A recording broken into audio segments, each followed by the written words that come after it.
listening to the Not Your Average Culture podcast, where we have candid conversations about personal growth, business, and creativity.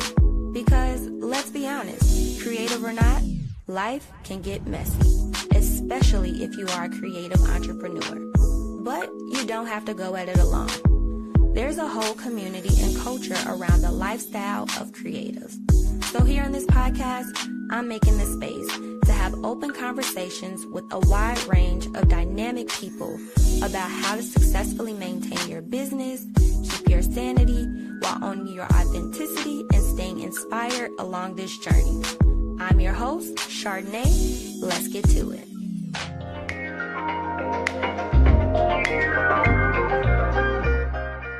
Hello.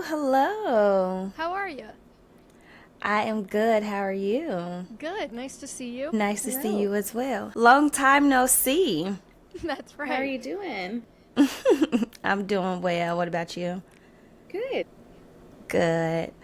Well, I know the both of you are busy women, so we are going to jump right into things. Oh, I have one thing to mention to the both of you all before we get started. I just want to say, I mentioned to Henah, but I loved my swag box, okay? Like, I thought the swimsuit that said Rich Girl Summer and the Freak in the Sheets mug, I thought it was hilarious, and I thought it was so on brand for Money with Katie, and I immediately envisioned myself on one of those large swan inflatable floaties, wearing the swimsuit, and then with some sunglasses and drinking lemonade out of the mug, because why not? But oh my God, that is so funny. I'm so happy to hear that. Yeah, I think I've worn that swimsuit like maybe once. I'm like, my body type does not look good in a one piece. I loved it. I'm like, yes, this is so on brand. But anyway, before I get carried away, we are going to kick things off with a brief little intro from the both of you all. So Henah, if you want to kick things off and share with everyone a little bit about who you are and what it is that you do. I am Henah. I'm the executive producer and operations lead at Money with Katie. So Katie and I have been doing this together for 2.5 years now. And prior to this, I was in nonprofit work and digital media, all of which kind of centered around editing, writing, storytelling over the last 10 years. So that kind of all coalesces with my role today. Katie of Money with Katie. I started Money with Katie 4 years ago, all coming up, I guess, on 5 years ago. It'll be this spring. While I was working full-time at Southwest Airlines doing user experience and like UX writing and design, kind of out of a greedy and self-interested desire to understand personal finance myself, but then also to share what I was learning with others, because it was just seemed like such life-changing information. And like, I couldn't believe that we didn't talk about it more in like the social circles that I was trafficking in, and that like we didn't really learn about it growing up, unless your parents tell you about it. So that was kind of the original intent, and yes, it has just evolved and blossomed and changed over the years. But I would say my favorite part now about what we do is the writing element of it, and just getting to find new and interesting ways to communicate some of the more interesting truths about our relationships with money, and the way that the economy and class dynamics and gender and how all of these things impact our relationship with money. It's a lot. It is a lot. But the reason why I invited the both of you all to come onto the podcast, a bit of more context for the people listening, is because I had the pleasure of working with the both of you all for a 3-month contract with the Morning Brew to create some videos for the Money with Katie franchise. And although it was a short stint, something that has been like a constant theme for me within this year and my process is like navigating creative capacity. And I've mentioned this to you all before, that working with you all was so refreshing, just the transparency in working with you all, and in just like the conversations that the both of you all have in the content that you all produce. It's really refreshing because like you said, Katie, like these are things that isn't like typically talked about on a day-to-day basis. And so for me, just working with you all, it was just refreshing because you all were realistic about what goes into producing videos and what goes into just like the creative process in general.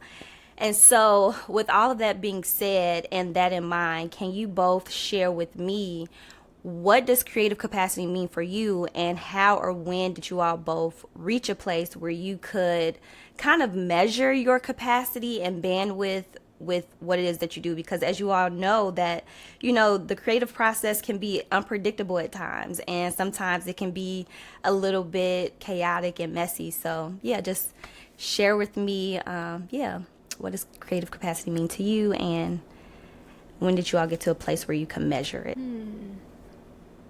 Basically, I kind of think that we're all creatives in every way, or I guess everybody has their own way of being creative.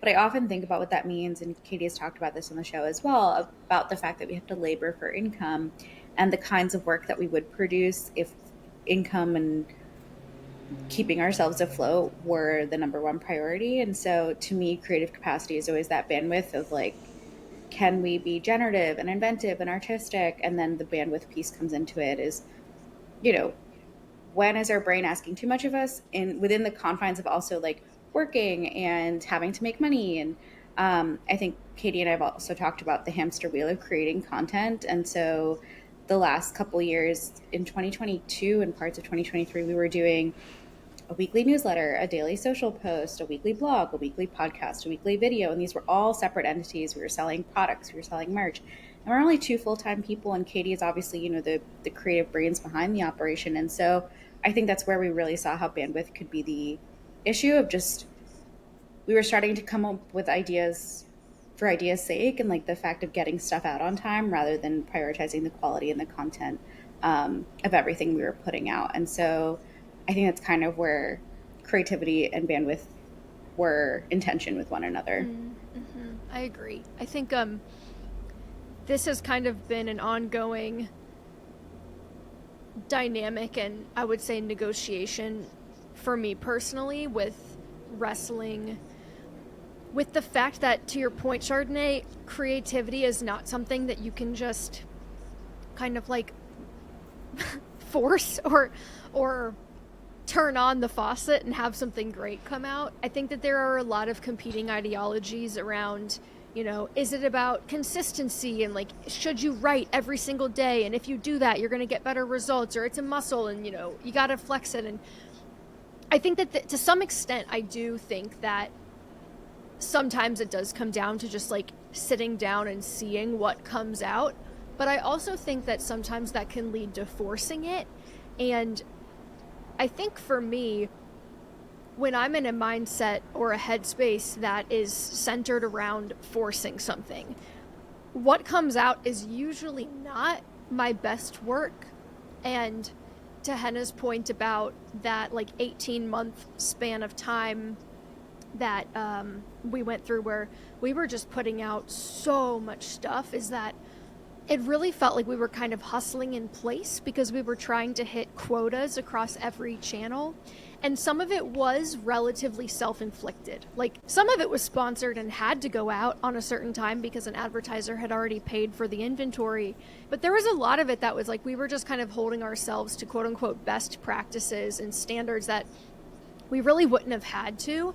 And I think what I had to overcome emotionally on a personal level was decoupling my creative output from my self-worth or perception of my own work ethic, and understanding that producing more doesn't mean that I'm doing a good job or that I'm becoming a better writer, that the content is becoming more interesting. And I think, as cliche as it sounds and as expectable or as predictable as one might find this conclusion, I have found that as I have kind of given myself permission to do less, not having to come up with something to put on social media every single day, the stuff that I'm coming up with now is better, because it's like, it feels like the channel is clearer and more interesting information is finding its way through. And I guess I'm trying to lean even more into optimizing for really quality of ideas and quality of content and continuing to make things that we're really proud of, rather than just like, well, it's another week, so we have to have a whole new spate of things that have to go out, good or bad, doesn't matter, just check the box. Like, I do think someone who's putting work into a very crowded attention economy, you almost have a responsibility, or I guess I'll speak for myself. I am beginning to feel like I have a responsibility to not waste people's time. Like, when I read an essay or listen to something where it's kind of disclaimed at the outset of like, well, I didn't really have that much time this week, so here are some thoughts on this, or I didn't really have time to think about this too much, so here's just a rough, I almost find myself perceiving that disclaimer as like, I almost would have rather you just not put out anything. Like, you don't have to put something out every single week because that's the expectation you've set with me as the listener or the reader. I would rather you take your time and put out something you're proud of that is worth my time to read, not just like a clumsy collection of thoughts. And so I'm trying to hold myself to that same standard and make the work that we're doing and my part of it, trying to make sure that I'm bringing things to the table that are actually worth people's precious time to consume, and that they're going to leave on the other end of it and feel, like they're enlightened, or that they're thinking about something differently now, or that they've really like gained something valuable from it. Yeah, you all mentioned a few things that is a good point, and something that I feel like is an ongoing, just like a process, because it's like there's an output because maybe you have outside parties, it could be sponsors or just people that you are delivering the thing to, but then also you have the platforms that we are distributing the creative things on, like trying to keep up with that. And it's like a certain level of just like juggling and balancing, like how do you stay knowledgeable about what's going on in the industry, making sure that you're on top of your craft and your expertise, and then also coupling that with like producing it in a timely manner. Because also with the media and social media, it's almost like it may feel like you have to be like putting the information out there when everybody seems to be talking about that specific topic. And so that kind of leads me to my next question that I have for you all is, how do you both work within the business and on the business?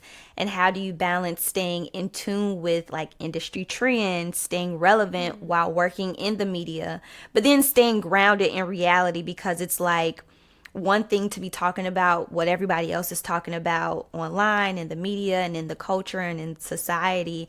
But then it's also like, okay, this is what's really going on a day-to-day basis, and pairing that with the timelines and deadlines of being a creative. So yeah, just curious about how you all navigate that.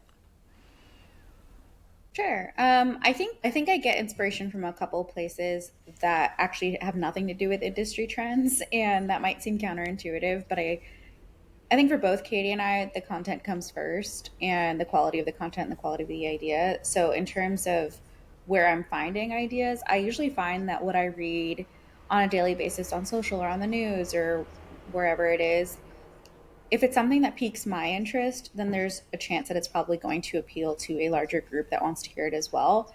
And at this point, because we've released hundreds of episodes, we're pretty sure what the audience likes or doesn't like at this point, and we're always game to experiment and try new things. But that way we can kind of keep a pulse on what's happening. I also find that I'm very online, so to speak, and a lot of the people in my life are not. And so it's interesting to listen to what they're saying and texting me about. And then I think about that too is I had a friend text me this morning being like, I found myself getting really riled up about people who are on food stamps who have multiple children, and I don't know why that like bothered me. And I was just kind of talking to her through it, and I realized like these are the kinds of things that are on her mind. These are the kinds of things that other people in the economy are talking about. And so I kind of use real life examples and stories of what I hear also as inspiration to be like, Katie, I'm hearing about this. Like, I don't know if it's just us in our own bubbles or is this something we should explore further? And sometimes we'll talk about it and be like, this doesn't have legs. We don't feel like we have anything valuable to add, and we don't feel like this is worth the deep dive. Then sometimes in our like recent episode about the Great Salary Reset, that came out of a conversation and it ended up getting a huge deluge of people who were like, wait, I think this is happening to me too.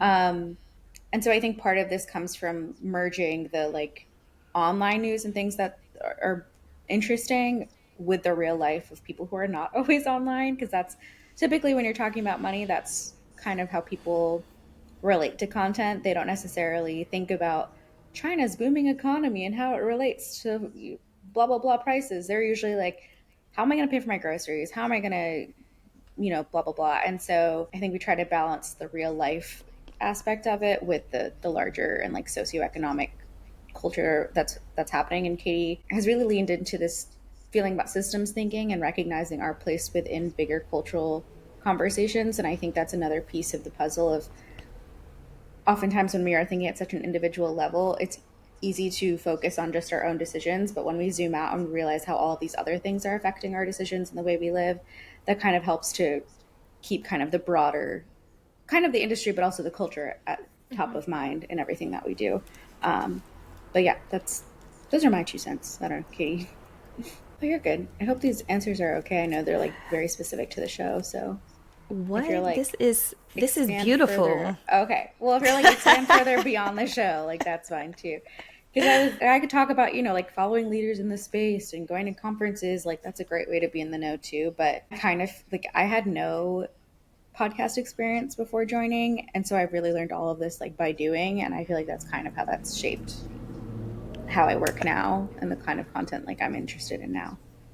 That's good. And it's also like good that you mentioned that as well, because sometimes you only learn or by doing, and you won't get exposed to that unless you have these opportunities that push you beyond like what you're used to operating within. So Yeah, and I mean to your point, like I was doing a lot of writing that was more on the surface about budgets and how to save money here and there and travel hacks and those kinds of things. And those things are really important. Those are the things that people are going to care about to help them have a better like financial situation. But in the long run, it's also like there are bigger questions we should be asking.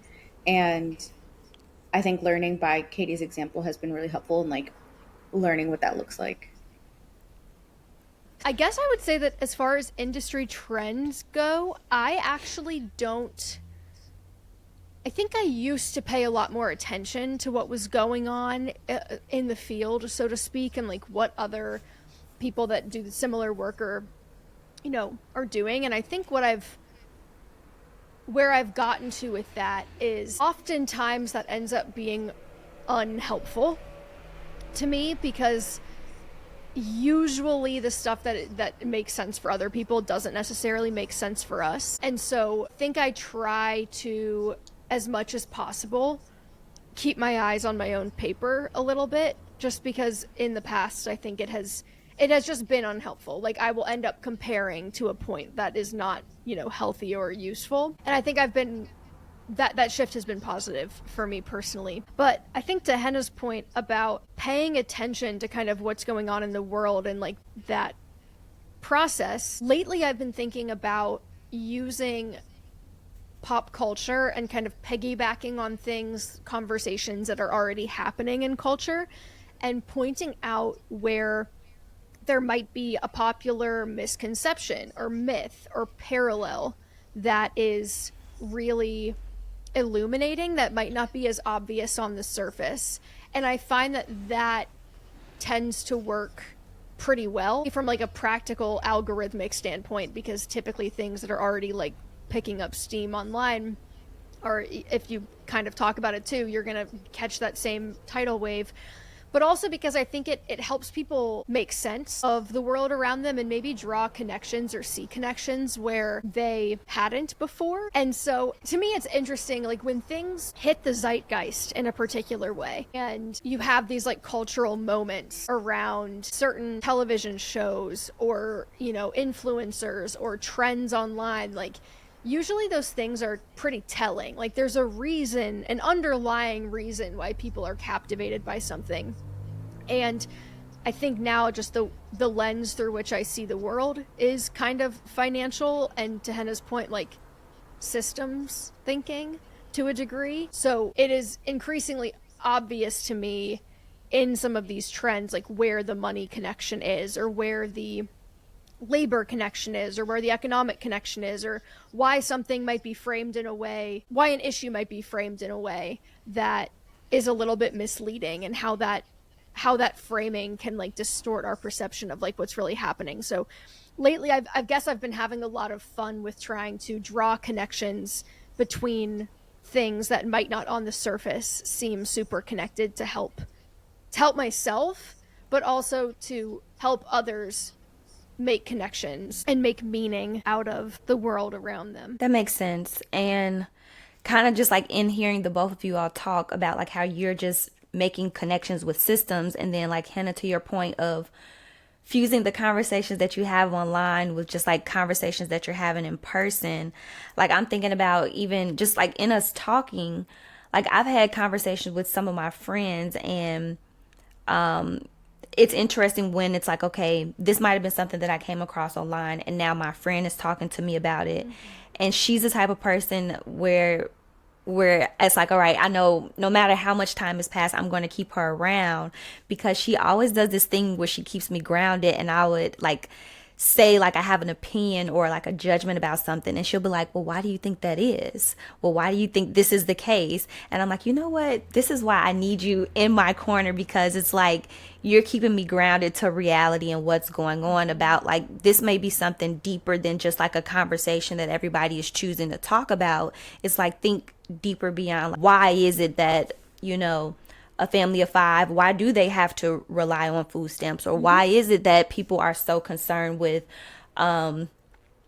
maybe people that have the money to buy something, but they tend to buy the off brand or the knockoff brand? It's like, what is the deeper reason behind it? And something within my own process, like, even though we have moved to more like remote work and working in silos, I think it's so important to have a community, whether that's online or in person, because as people, like, that's how we grow, that's how we evolve, whether it's through us reading the stories of past people that have experienced something, or just watching vlogs. Like, I've even seen people say like vlogs are so pointless, and I'm like, no, vlogs are like, it tells you like how we are evolving as people. You can see how somebody's day to day from maybe the early times has changed to like now. Like, our day to days have changed, and you wouldn't be able to see that difference unless we documented it. And so I think it's just so important to, like, a lot of people are like, well, why do we have to see photos of you every day? Or why do we have to see videos of you every day? Or why do these conversations matter? And it's like, we're documenting our evolution, and you won't be able to see it until like you're able to look back on it. So I didn't even just come to that conclusion until just like having this conversation with you all. So that's why I love having these types of conversations. But before I get too deep into the weeds of just my analysis, Henah, can you share like any tips for people interested in producing in media, for like how to navigate this industry of producing content on such a large scale? Yeah, so as I alluded to before, I had zero podcast experience. And in my interview, I had to say, I have zero podcast experience, but I had plenty of experience in writing and editing. And I had listened to a bunch of podcasts. And I remember in the interview being like, and I followed Money with Katie. I have institutional knowledge. I'm a fan. I can do this better than any other person who doesn't know her at all. And they took a chance on me, which I know that was not a guaranteed ROI for them. Katie as well was probably like, sure, I like her. We'll see how this goes. But I also made the case that I could learn this really quickly and that I cared a lot about the content itself. And so I think the number one tip I would have is, if you're someone who's not in this space and you want to move into it, really highlighting those transferable skills. I know that's such like a cliched term, but truly what I was able to do in like written and digital media, I could bring to podcast editing and writing. And like, for example, there are pieces that I had written in my nonprofit life where I'm ghostwriting as someone else, or I'm saying I have this tone or narrative that I'm doing as part of a newsletter. And, there are times where I could be like, hey, Katie, like I can edit this in your voice. And it's something that would make sense. And it didn't seem so far off base. And so I think that's one of those kind of quick tips that does make sense to highlight, is I usually find people being like, I want to shift and I don't know how to emphasize that I can still do it. I'm like, you have to talk about the skills in a way that the people who are hiring you are going to say, oh, that's a skill that you need for this job too. I would say another quick tip is, I know this sounds, again, also so cliched, but just to start, I think that when you're in a network like Morning Brew or iHeartRadio or anything like that, you have a lot of resources at your disposal, which is great. But I think a lot of times people who are on their own, they're like, I got to come up with the perfect business plan. I got to come up with the perfect name. I need to know exactly who my audience is. And I think I'm realizing more and more there's never going to be the perfect time, and just to start and commit to trying. And so I've been doing that in my personal life. I just launched the Substack with a good friend whose name is also Katie, which is confusing. But we were previous coworkers. We both love travel. It's not something that either of us really get to cover deeply in our day-to-day work. And so we were like, what if we just started this? And we got 500 subscribers without posting a single thing. And I think like that's not huge. We don't have huge audiences, but that was really promising. And I think it was a testament to just putting it out there, seeing if there was any interest, and then just not thinking too hard about what should the name be, what should the branding be, do we have a business plan, what's our 3-month content calendar. We were just like, what if we just commit to writing something once a week for 6 months and see how it goes. And I would say the same thing about being a producer, is like, just start, whether it's your own work that you're doing or you're helping a friend produce their podcast. Those, I think, would be my two biggest tips. And then the third would just be, this is kind of hypocritical of me because I've yet to do this, but I would say getting familiar with the technical side of things. Because there are lots of producer roles that will say, we need you to have audio mixing experience or Pro Tools experience and all of like specific programs. And I actually don't have that experience, but it's probably something that I could learn if I shadowed our engineer for a day, or not a day, but a couple weeks. And so I think that more you can become sort of a generalist of your craft and you can get all the pieces of it, the better producer you'll be, because you'll understand all of the pieces that go into creating something. That was a very long-winded way of saying a few things, but hopefully that is helpful. No, I think it's super helpful, because one thing I try to elaborate to a lot of my other creative friends, I'm like, even if it's something that you're just doing just for fun, tell people about it, because you never know how it might relate to the thing that you're actually doing. And it took me up until me getting into my 30s for me to realize how important having a hobby is. Like, I've always had hobbies and things that I've done, but I never talked about it with people. And to your point, Henah, it's like some things I've just kind of done on the side, and I've kept it separate from what I might do on the day-to-day basis. And you just never know how it might tie into whatever it is that you are pursuing. So I love that you shared that.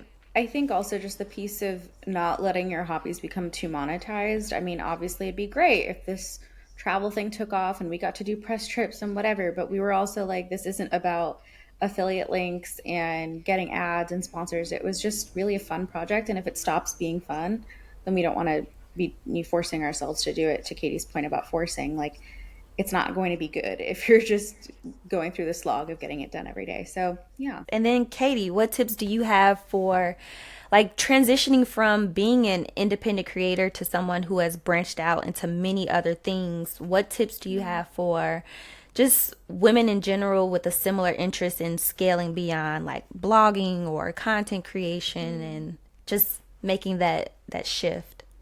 It's a good question. I think my first instinct is that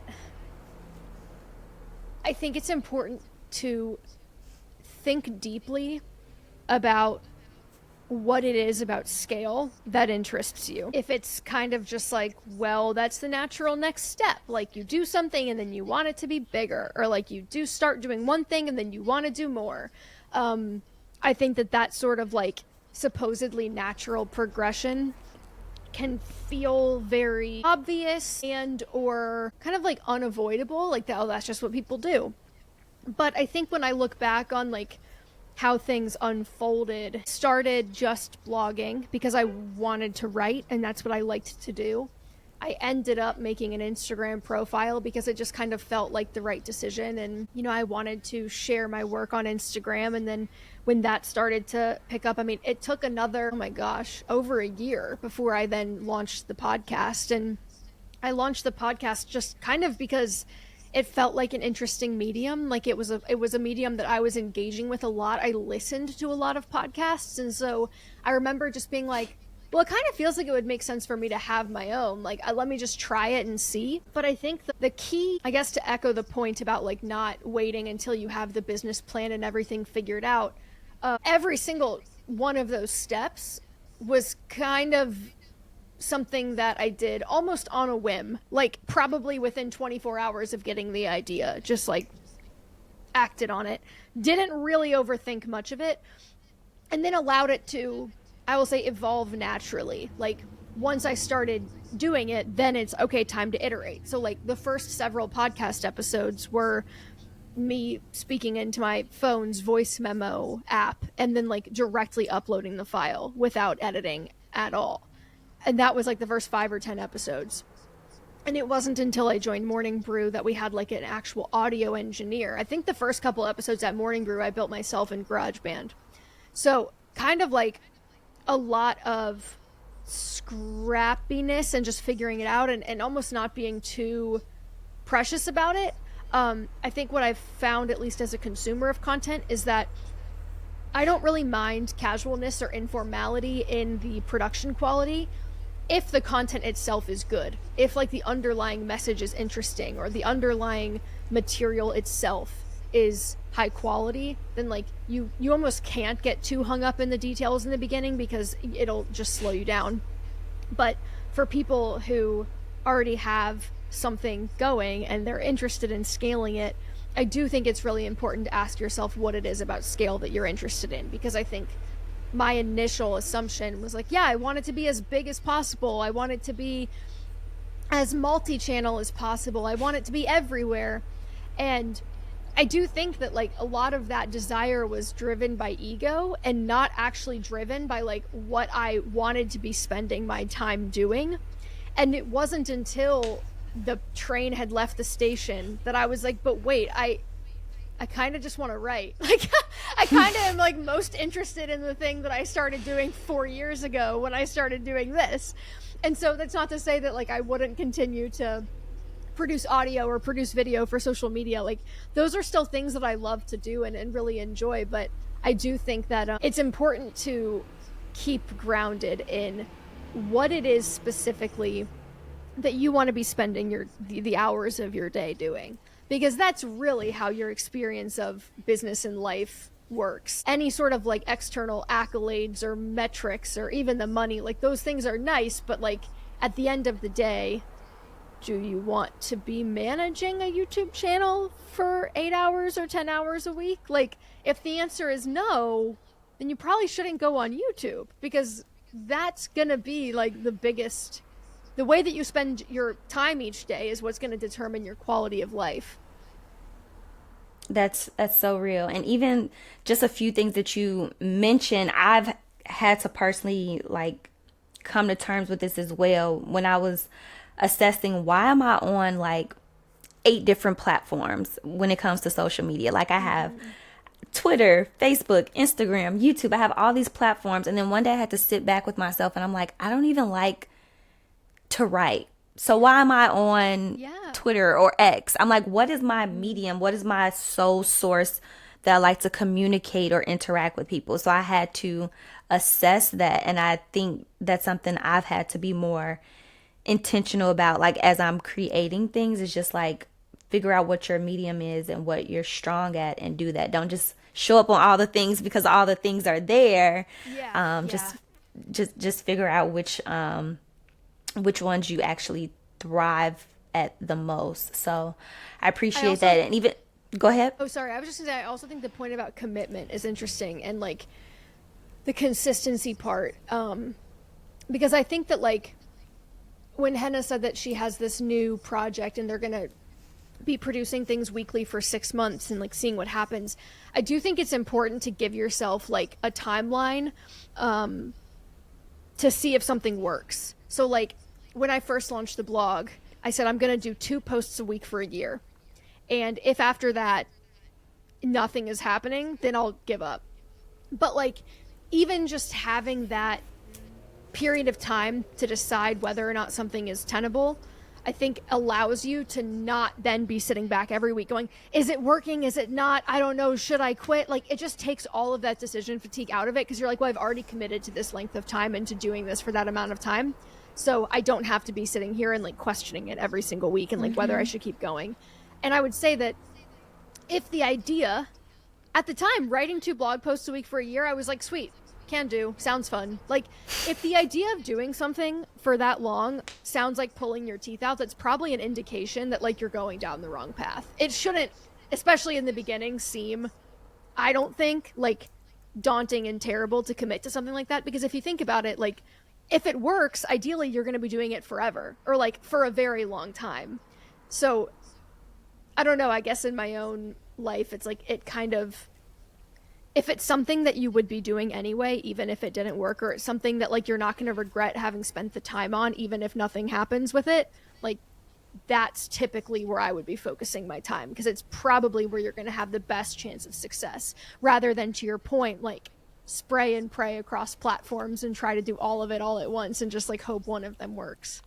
Yeah, for sure. And even something that you mentioned earlier about the scrappiness in the beginning. It's like, that's where the juicy stuff is at. I think when we get in our heads about like, oh, it has to be the best of the best when I put it out there. It's like also when you're trying to make it the best of the best, you cut out all the meaty, the juicy stuff, the stuff where you're kind of just like raw and being real, and you're tailoring down a lot of like what people actually want to know.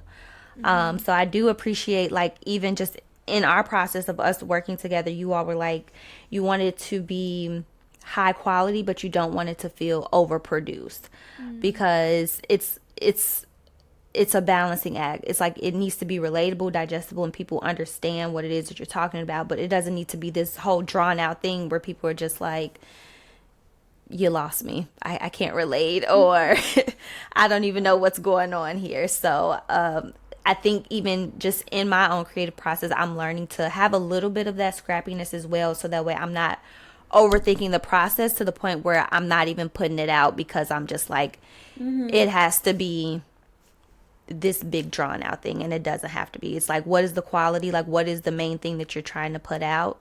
And put it out there and see what happens. There's that, done is better than perfect.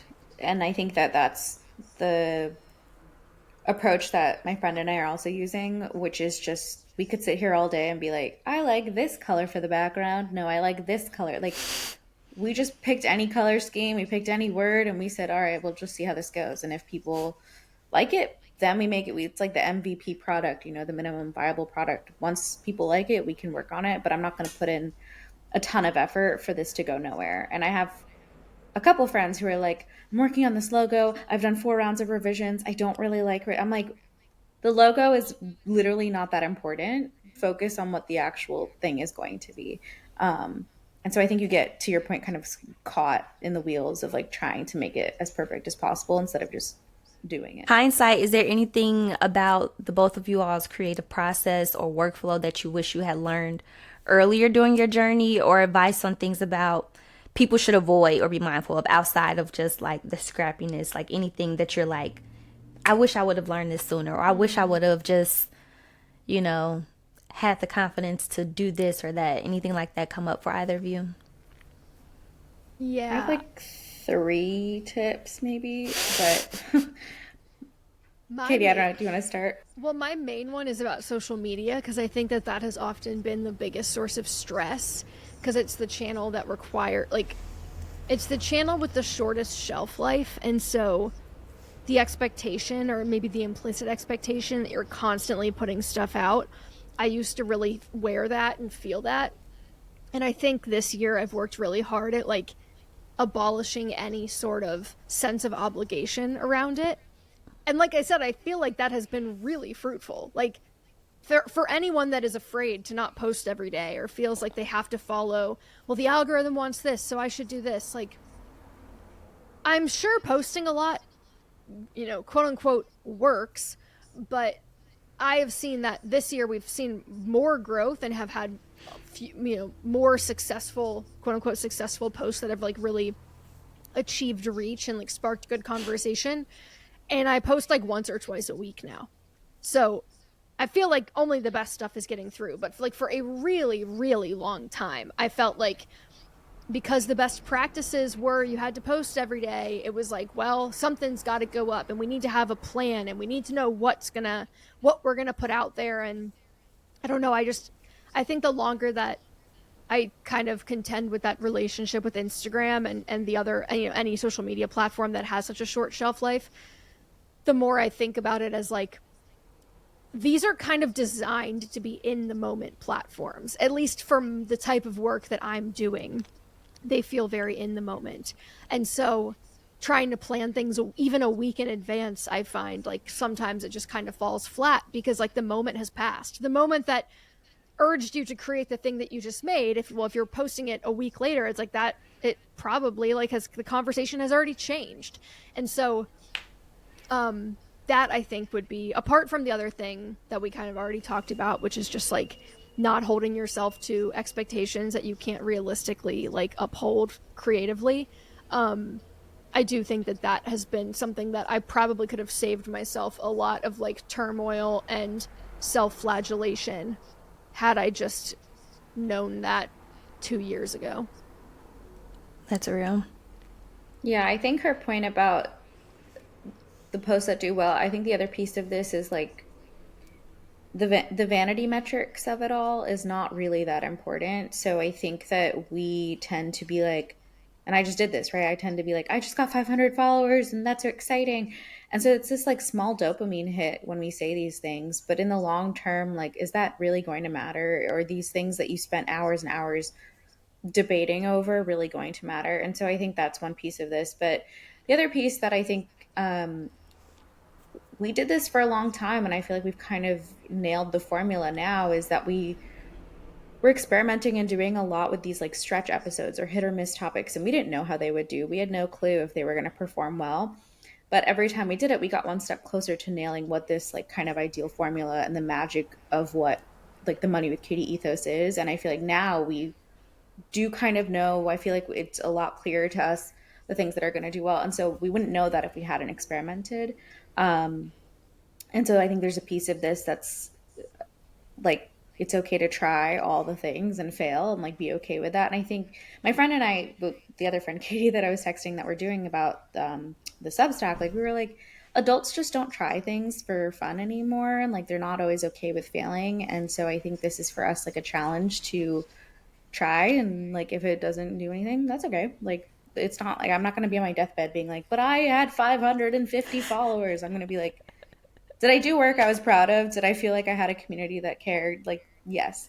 And then two quick things just on a more personal or like professional level is take feedback seriously, but with a grain of salt, and listen to your gut. And I know those are like obviously two cliched things as well. I promise I have more things to say than a fortune cookie, but I find that I don't know how to explain this. This is the first time I'm actually verbalizing this, so I don't know if it's going to come out right. But I find that when I have stuff to actually be stressed about, there's this feeling in the pit of my stomach, and it just keeps like kind of ruminating in my head.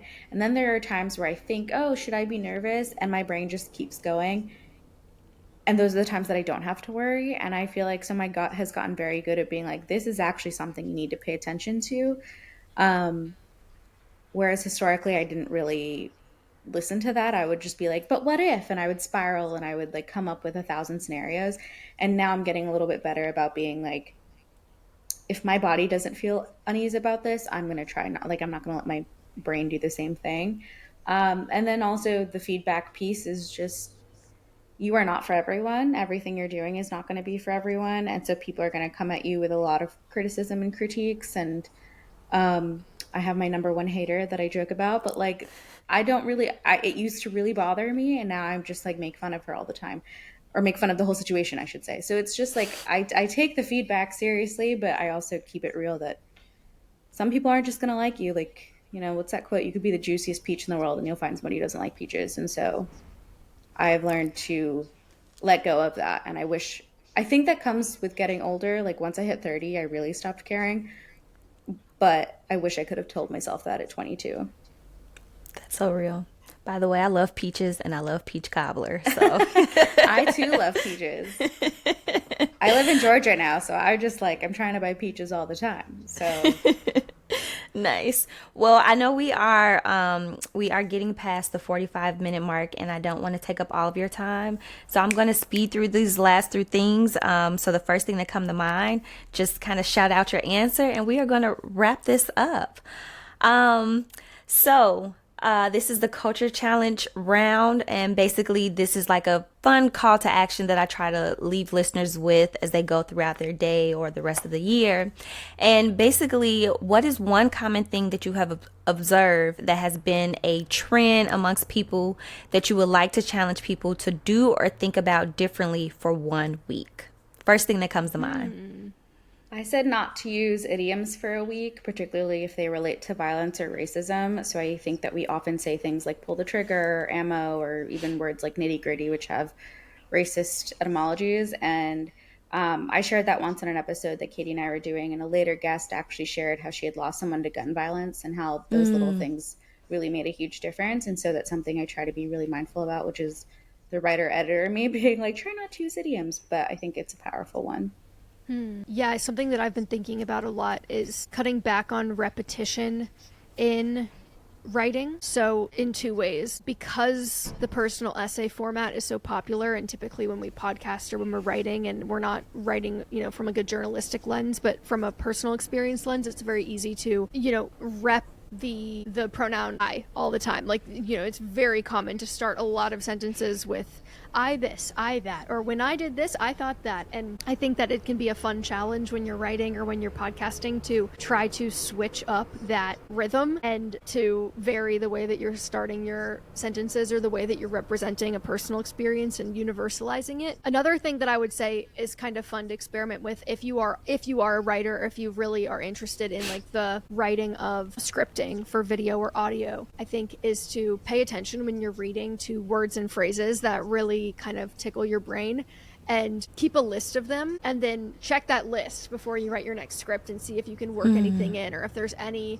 particular word or phrase that you think would punch up your writing. But I really love to bring in inspiration from people who I think have the best wordsmithing, I'll say, but I think it can be really useful.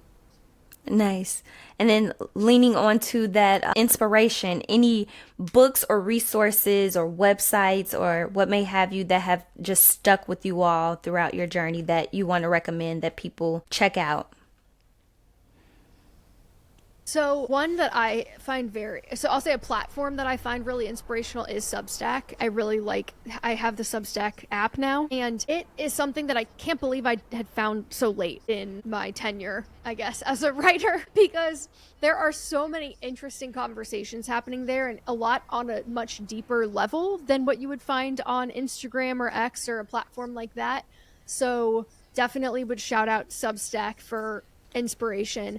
Same with the YouTuber Tiffany Ferg. Really like her channel. I think she's doing really interesting stuff and has a very thoughtful point of view.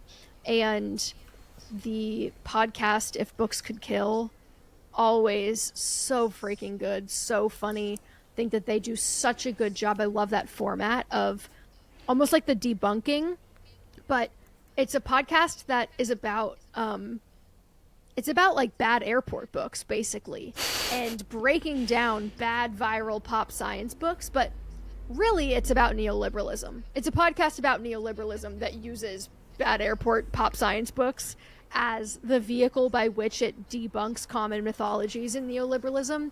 And it's just so brilliantly done.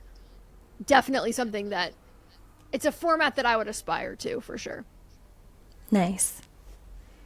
I think I am a little bit, this is probably an old school answer, but I would say This American Life really changed how I viewed audio storytelling and the ways that I thought about how you could address topics. So, as many of these listeners are probably aware, This American Life has been one of the longest running podcasts of all time because it's on public radio, and they choose a theme that has to do with living in America. And sometimes it's a theme like socks. And you'll be like, well, what am I going to find engaging about socks? How could I possibly listen to an hour? And I will get sucked in every episode. And I think that they really are the pinnacle of great storytelling for me. Is the stories they choose are out of the box. They're not they're a little subversive in a way that you wouldn't think that they're going to talk about it. They're interesting. The audio and like sound design of it is really great. So I would use that, or I really love like um, just short podcast serials about like 6 episodes on one specific topic. There was one I listened to about the history of cacao in South America, and it was so fascinating. And I never thought I would care about this, but it was so fascinating. And so I think just using the Explore page is really like a really good tool to have. And I was going to say, when you said what resource, I was like, the internet, because I think that there's just so much good stuff out there if you want to read it. I'm subscribed to long reads, which I'll probably send Katie like once a month, a piece that is really stands out to me. But these are longer reads on the internet about everything you could think of. And they're curated every week by 5 incredible editors. And they're just from like really small niches of the internet that you probably otherwise would not find. And so it's really unique storytelling, and just something that's, I couldn't just open up the Atlantic or the New Yorker and find it there. I really have to like go dive deep for it. And so they do that for you. And I support them on a monthly basis. Like I give donations to them. I really think their independent journalism and what they're trying to support in other people's individual journalism is really important. And then I Love Creatives is a really helpful website and resource for people who are creatives and are looking for work or want to learn more about trainings and resources. I know that's a pretty popular one, but I know that a lot of people swear by it to find leads. So I'll just throw that one out there as well. Nice. And the last question is, what is the most random thing you have done or experienced that has boosted your energy or sparked an idea if you weren't in the mood to produce anything, or you found yourself hitting a creative roadblock? I don't know. I had a really hard time thinking about this one. Maybe going on vacation. I think mine is watching a television show that's completely unrelated. The other day, I was like, what am I gonna, I can't remember what I was trying to make a video about, but it just like wasn't happening. And so I was like, oh, whatever, I'm just gonna worry about this later. And then I started watching the Dallas Cowboys cheerleaders doc, and I was just like, boom, like creative fodder, like out the butt, but totally did not expect there to be anything there because it's completely unrelated to money. But I do think that there is wisdom in the question itself, because oftentimes I think if you are experiencing a roadblock, usually the way to get around it or to move through it is to completely take your mind off of the thing and to like just, whatever that phrase is, that's like, if you just can't, just don't, go do something else. And I think that I've kind of, it's now almost become like a tried and true thing of, I'll just go read or watch TV or do something completely unrelated, and usually within half an hour to an hour my subconscious mind is like, oh, but wait, what about this? Or the thing that I'm watching actually like provides inspiration, which is always fun. Yeah, I would say I wrote the watching TV bit or reading, but I also would say calling a friend and talking about something completely different, I find also kind of like unlocks, like it kind of word vomits out whatever was in my brain that I was trying to get out in a way that I can actually understand it now. But my point about going on vacation was more of like, travel just makes me feel so much more expansive, and that the world is just so big, and I feel so inspired by it that I think oftentimes that's kind of the reset I need. Obviously, it's a lot harder to do if you're like already in the writer's block to be like, I'm going to go leave for 3 days. But I do find that sometimes when you're feeling a little bit burned out, having a couple days away can really be the jump start you need to get back on it. Yeah, I just got back from Universal Studios this weekend, and Nice. it was the best refresher ever. And I also had some sex, so both of those, both of those gave me the mood boost that I needed. So hey, I am Good. here for Told you. things That's completely hilarious. different from your normal day to day to give you that boost that you need. But thank you all so much for your time here on the podcast. If there's anything else you want to share with listeners, or this I just thought of one. Sorry. I don't know why this happens, but whenever I play Wordle or Spelling Bee, for some reason, because my brain is trying to configure all the letters into an order or something, it also just gets my brain to try to put the puzzle pieces together and other things that I'm thinking about. And sometimes if I play it too much, I have dreams about it, which is kind of weird. But I'll have dreams about it, and it like other things will click into place as I'm doing it. So I would just throw that out there, is like, trying a game or a medium that has really nothing to do with what you're working on might also be the key to getting your subconscious to put things in place. Anyway, I'm sorry, continue. I was going to say this podcast is going to be released at the end of the year. So any last thoughts or things people should be on the lookout from either of you all that you want to share, or just last thoughts that you want to leave with listeners before we head off? I think you could find Money with Katie at Money with Katie on every platform that she actually enjoys using. And I'm Henah on Instagram, so it's pretty easy to find. And if you care about quiet travel or travel, it's quiettravel.substack.com. But that's all I have. Katie, what about you? Thank you for having us. Yeah, thank you so much. Thank you. And you all enjoy the rest of your day, and I will keep you all posted on when this airs and rolls out. Thanks for tuning in to the Not Your Average Culture podcast. For more conversations on creativity, entrepreneurship, productivity, and personal growth, be sure to listen, watch, and subscribe on Spotify, or follow the show on your favorite podcast platform. That way, you'll keep your creative juices flowing and never miss a new episode. Until next time, bye.